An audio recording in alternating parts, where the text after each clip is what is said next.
ఏకాదశి వ్రతం మాత్రం అన్ని సంప్రదాయముల వాళ్ళు చెయ్యాలి.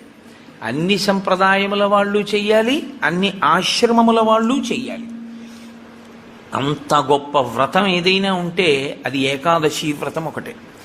ఆ ఏకాదశి ప్రతి నెలలోనూ శుక్లపక్షంలో ఒక ఏకాదశి వస్తుంది, కృష్ణపక్షంలో ఒక ఏకాదశి వస్తుంది. కాబట్టి 12 నెలలలో 12 × 2 24 ఏకాదశులు వస్తాయి. ఈ 24 ఏకాదశుల్లో ఏ ఏకాదశి నాడు వ్రతం చెయ్యాలి అంటే 24 ఏకాదశులు వ్రతం చెయ్యాలి.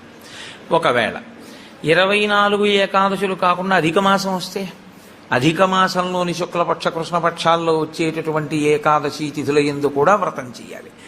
కాబట్టి ఏకాదశి తిథి నాడు చేయవలసినటువంటి వ్రతానికి మాత్రం ఎక్కడా శాస్త్రములలో ఏ ఆశ్రమము వారికి మినహాయింపు లేదు, అందరూ చేయవలసిందే. ఒక్కొక్క ఏకాదశిని ఒక్కొక్క పేరుతో పిలుస్తారు. ఉదాహరణకి పుత్రైకేకాదశి అని ఒక ఏకాదశి 24 ఏకాదశుల్లో.